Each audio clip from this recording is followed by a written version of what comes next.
गर्मा गर्म न्यू हाइस के एकदम करीब खड़ा हुआ है और जिस तरीके की रैली पिछले कुछ हफ्तों में हम लोगों ने देखी है वो बहुत ही समझदार, काम एंड कंपोज रैली थी। एक तरफा नहीं हुई कि एक ही दिन में बहुत चले। मार्केट ने धीरे धीरे चला और इस दौरान सेक्टर चर्निंग भी हुई है। एक दिन कोई एक सेक्टर लीड करता था, फिर दूसरा चलता था। अब मिड कैप में ज़बरदस्त बाइंग देखने को मिल रही है। केवल एक IT बेचारा भी हमारा फंसा हुआ है, उसमें कई सारी खबरें चलती रहती है, इसके उसमें दबाव है। लेकिन कई सवाल उठते हैं इस मार्केट को लेकर के। एक तो ये कि फेड की तरफ से बिल्कुल ग्रीन सिग्नल है कि आप सरपट दौड़िए, कोई चिंता नहीं है, वहाँ से एकदम ठीक ठाक हो गया है। इंडियन मार्केट और इंडियन इकोनॉमी के क्यूज़ ऑलरेडी काफ़ी बेहतर हैं, यहाँ पे कहीं से कोई रेड सिग्नल नहीं है अभी तक। दूसरी ओर जिस तरीके की बाइंग हम लोग देख रहे हैं कि FIIs की तरफ से भी हो रही है, फंड, डोमेस्टिक फंड भी लगातार पुश बनाए हुए हैं, तो ऐसे में क्या नहीं खरीदा तो पछताओगे, एक सवाल। दूसरा, क्या बहुत ओवर हीटेड हो रहा है मार्केट। तीसरा कि क्या ये मान लेना चाहिए कि हमारे लिए जो सबसे बड़ा तेज़ी का कारण है, जिसको आगे हम लोग शो के दौरान एक्सप्लेन करेंगे, वो जो सरदर्द बना रहता था क्रूड ऑयल, वो अब एकदम 70-75 की रेंज में आ गया है, जो भारत के लिए कंफर्ट जोन है। क्योंकि हम लोग चाहते भी हैं कि 60 से 70 के बीच में वो कहीं ना कहीं रहे, तो हमारे लिए कंफर्ट जोन है। इसी पे आज हमारी चर्चा टिकी है कि ये न्यू हाई है, क्या इसमें हम अभी भी पार्टी ज्वाइन कर सकते हैं, या मार्केट ओवर हीटेड हो गया, हमको अब थोड़ा रुक जाना चाहिए, या फिर ये एक स्ट्रक्चरल तेज़ी है जो यहाँ से आगे काफ़ी लंबी रैली करेगी, तो इसमें घबराने की बिल्कुल ज़रूरत नहीं है। इसी पर आज हमारी बातचीत होने वाली, क्योंकि टॉप ऑफ द माइंड आपके यही सवाल है, इन्हीं पर हम लोग आज डिस्कस करेंगे। बातचीत करने के लिए हमारे साथ जो मेहमान है हमारे, उनमें परिचय कराता हूँ मैं। मिहिर वोरा सर हैं, डायरेक्टर हैं, CIO हैं मैक्स लाइफ इंश्योरेंस के। पंकज जैन जी हैं SW कैपिटल के डायरेक्टर दिल्ली से, और अनुराग सिंह जी हैं एनसिट कैपिटल के मैनेजिंग पार्टनर अमेरिका से। तो हर बार कुछ ना कुछ ऐसा कांड होता रहता है, कि कांड मतलब पॉजिटिव में लीजिएगा, जो अमेरिका से होता है। इस बार बहुत सही कांड हुआ है जिसने हमें बहुत ग्रीन सिग्नल दिया है। मिहिर सर, क्या ये मान लिया जाए कि अभी जिसे ने पार्टिसिपेट नहीं किया तो पछताएगा मार्केट में? देखिए, मार्केट में पछताना तो हमेशा ही होता है, लेने के बाद भी और बेचने के बाद भी। तो इसमें खुश, परमानेंटली खुश वही रहता है जो लॉन्ग टर्म इन्वेस्टेड रहे मार्केट में और फ्लक्चुएशंस को राइड करके लॉन्ग टर्म में गेन करें। वरना ये Fed tightening, RBI tightening, Fed loosening, RBI loosening, inflation, war वगैरह के सिनारियोस तो कहीं ना कुछ तो होता ही रहता है ग्लोबली और लोकली। बट हमने ये देखा है कि इंडिया जैसी इकोनॉमी जो लॉन्ग टर्म 6 से 8% का ग्रोथ ट्रेजेक्टरी लेके चले, तो नॉमिनल टर्म्स में 11-12-13% लार्ज कैप्स में, और शायद अगर थोड़ा और स्टॉक पिकिंग कर ले मिड कैप और स्मॉल कैप में, तो 13 to 15% हम kind of returns long term में देखे हैं। तो I think the long investor, the patient investor के लिए कोई प्रॉब्लम नहीं है। And at any point in time हमने देखा है कि जब भी इन्वेस्टर जो एंट्री लेता है, ऑफ कोर्स उसका मायने पड़ता है कि आपने कौन से लेवल पे इन्वेस्ट किया, बट आई थिंक ज्यादा जरूरी है कि आपने कितने टाइम के लिए इन्वेस्ट किया। एंड एज दे से, time in the market is more important then timing the market. Okay, कितनी देर तक आप मार्केट में रुके रहते हैं जिससे कि आप वो एक खराब दिन और वो एक अच्छा दिन मिस ना करें, वो दोनों आपके रेंज में होने चाहिए। लेकिन मिहिर सर, हमने देखा कि इस रैली में रोटेशन भी हुआ है, काफ़ी अलग अलग सेक्टर्स में तेज़ी बनी। अब वो रैली लार्जली मिड कैप की तरफ आ गई है, जहाँ पे अब मिड कैप में एक बड़ी तेज़ी बनती है। तो इसको कैसे अप्रोच किया जाए, कैसे आप इसको समझते हैं? कई लोग कहते हैं कि जब मिड कैप में रैली शिफ्ट हो जाए तो थोड़ा कान खड़े हो जाने चाहिए आपके। नहीं, देखिए, मिड कैप्स ने अंडर परफॉर्म भी किया था, तो ऐसी बात नहीं है। लेकिन मैं इसको मिड कैप स्मॉल कैप के जरिए क्लासिफाई करने के फेवर में नहीं हूं। मैं एक कहूंगा कि किस तरह के स्टॉक्स मूव कर रहे हैं वो इंपॉर्टेंट है। तो जब last year and early this year जब हम देख रहे थे कि फेड का रवैया काफी टाइट रहा, अभी भी टाइट है, RBI का भी जो रवैया इन्फ्लेशन की वजह से काफी टाइट है, तो इंटरेस्ट रेट्स बढ़ रहे थे। तो ये सिनारियो में हमने देखा कि जो वैल्यू स्टॉक्स थे, वैल्यू काइंड ऑफ स्ट्रेटेजीज थी, वो ज्यादा बेटर परफॉर्म करी। अब हम देख रहे हैं कि जो पीक ऑफ द टाइटनिंग या peak of the hawkishness, peak of interest rate rise, वो शायद हमने पीछे छोड़ दिया है और अब इन्फ्लेशन कंट्रोल में आ रही है और इंटरेस्ट रेट्स हाइक जो होंगे वो इतने शार्प नहीं होंगे आगे बढ़ते हुए। तो मेरे ख्याल से हमने जो लास्ट 3-4 हफ्ते में मूवमेंट देखी है वो growth style coming back to focus in the market globally as well as locally, ये ट्रेंड देखा है। तो और हमने देखा है कि टिपिकली जो छोटी कंपनी होती है, मिड कैप्स होती है, स्मॉल कैप होती है, वो टिपिकली जब इकोनॉमी बेटर करती है तो ज्यादा फास्ट ग्रो करती है।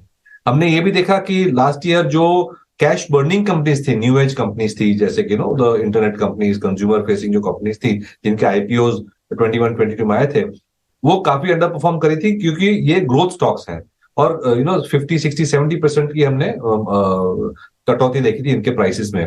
अब हम देख रहे हैं कि अगेन जैसे ग्रोथ इन्वेस्टिंग वापस आ रही है तो even these new age companies are also performing. तो मेरे ख्याल से मिड कैप स्मॉल कैप की तरह देखने से बावजूद बगैर हम देखें कि growth stocks versus value stocks में क्या चल रहा है। परफेक्ट। एक और सवाल आपसे छोटा सा, उसके बाद मैं वहीं से क्यों लेके अनुराज के पास जाऊंगा।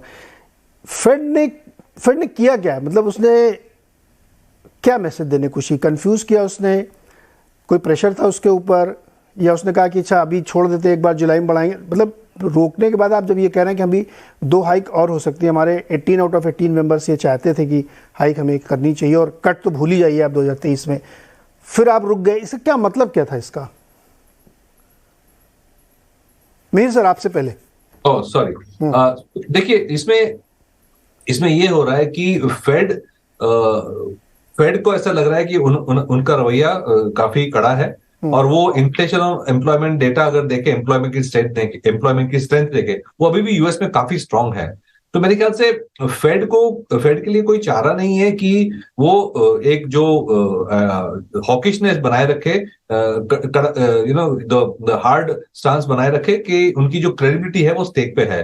लेकिन बीच में जैन फेब मार्च में ये हो गया कि जो रीजनल बैंक्स थी उनमें इतने सारे प्रॉब्लम आ गए कि जो बैलेंस शीट श्रिंकिंग का जो प्रोजेक्ट शुरू किया था क्वांटिटेटिव टाइटनिंग से फेडरल रिजर्व ने, वो उन्हें छोड़ना पड़ा और 2-3 हफ्ते में हमने देखा कि अगेन बहुत सारी लिक्विडिटी उनको देनी पड़ी है रीजनल बैंक्स के प्रॉब्लम को सॉल्व करने के लिए। तो मेरे ख्याल से ये जो एक बीच में फेज था वो उससे लिक्विडिटी वापस थोड़ी ईज हो गई थी।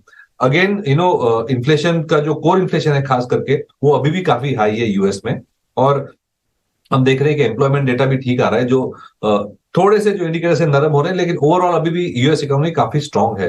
तो मेरे ख्याल से फेड के लिए कोई चारा नहीं है कि नेक्स्ट जो मीटिंग है उसमें एक और हाइक आएगा और शायद उसके बाद भी एक और हाइक आएगा और उसके बाद मेरे ख्याल से यूएस इकोनॉमी स्लो डाउन जब दिखेगी तब वो पॉज करेंगे। अनुराग जी, फेड ने क्या किया है? ये मार्केट को तो ऐसा लग रहा है कि उसको उसने सिग्नल ले लिया कि अब सब खत्म, मामला सेटल, ऐसा कर दिया है क्या? हाँ तो नीरज जी, इसके बारे में मैंने लोगों का व्यू भी लिया और चर्चा की, और कुछ हद तक देखिए 2 कैंप्स तो हैं ही, लेकिन एक चीज जरूर समझ में आई नीरज, अगर हम उसको सोचें तो उनके पास में ऑप्शंस क्या थे नीरज। एक तो ये था कि वो चलते चले जाएं बहुत एग्रेसिवली कि यार आई डोंट केयर और मैं तो रेट बढ़ाता रहूंगा।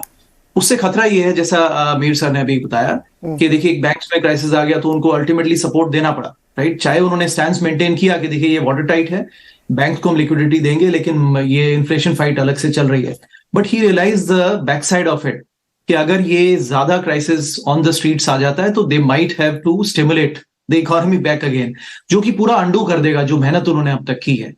तो ये इकोनॉमी, अब वो वॉल्कर और रेगन वाला अंडरस्टैंडिंग इस समय नहीं है, और उस समय तो मार्केट 7-8 साल से इन्फ्लेशन से फ्रस्ट्रेट हो गया था, अभी वो सिचुएशन नहीं आई है। तो आई थिंक उनका नजरिया नीरज फिर वही रहा है कि let it put it on a slow burn. ये आई थिंक ये जिक्र हमने पिछले साल भी किया कि वो कुछ इस तरफ बढ़ रहे हैं कि उसको स्लो बर्न पे डाल दें। He doesn't want to be very aggressive, but he knows कि अगर मैं इसको रेट्स को अगर मैं यू टर्न नहीं लूंगा एज लॉन्ग एज और इकोनॉमी में कोई मेजर क्राइसिस नहीं आता है, तो I think somewhere the employment market will लूजन up, और अल्टीमेटली जॉब लेबर मार्केट, जिसको वो हमेशा कहते हैं कि लेबर मार्केट को बैलेंस में आना है with the demand, in the market और वहीं से इन्फ्लेशन कम होगा। तो तकरीबन ये नजरिया है नीरज कि वो बहुत एग्रेसिव ना हो कि अब वो सोच रहे हैं कि ऑल्टरनेट उसमें हाइक्स करते रहेंगे, but as long as hikes कर रहे हैं तो आई थिंक डायरेक्शन उनकी तो क्लियर है। But I think having said this Neeraj, I think market उसके अगेंस्ट में बेट कर रहा है और ये कुछ समय से चल ही रहा है। Market is betting on the side कि दो नजरिए हो सकते हैं, या तो बहुत जल्दी कुछ ना कुछ क्राइसिस आ ही जाएगा और उनको स्टिमुलेट करना पड़ जाएगा। So one is that hope from the market and second is they are hoping कि यार देखिए शायद ये हो ही चुका है एंड इन्फ्लेशन जो नीचे आ रहा है और अब 4 के हैंडल पे आ गया है, शायद ये 3 पे आ जाएगा एंड देन फेड उसमें कुछ नहीं करेगा और ग्रेजुअली ये वापस 2 पर आ जाएगा विद इन 2 years। सो ये दो नजरिए हो सकते हैं। बहुत क्लियर आंसर नहीं है Neeraj, but that's how people are thinking. इसको एक बड़े विद्वान ने कहा कि क्या चल रहा है यूएस में, इसको ऐसे समझिए आप कि मार्केट ने फेड को याद दिलाया कि आपका बिहेवियर ना एक फ्रेशर की तरह है। जो फ्रेशर पार्टी में गया उसने 6-7 पैक दना दन लगाया क्योंकि चढ़ नहीं रही थी, तो किसी ने जाकर उसको याद दिलाया भाई थोड़ा लैग से चढ़ती है, अभी आप उल्टे हो जाओगे 1-1.5 घंटे के अंदर। तो फेड को ये बताया गया कि भाई साहब आपने जो बैक टू बैक ये 5% तक कर दिया है ना, इससे इकॉनमी बैठ जाएगी आपकी, इसलिए आप थोड़ा रुक जाइए। तो अब इसमें कौन सही है मुझे नहीं पता। मार्केट सही है कि हाँ अब मैंने इनको बता दिया कि अब रुक जाना सही आपके फेवर में है क्योंकि इकॉनमी को ठीक भी करना है, या फेड को ऐसा लगता है कि हमने अपना कोर्स करेक्शन कर लिया, एक गलती मुझसे जो हुई थी वो हमने एक पॉज देके ठीक किया। क्या हुआ इसमें, क्या हुआ है दोनों में? आप किस साइड, मार्केट साइड में या फेड की तरफ है?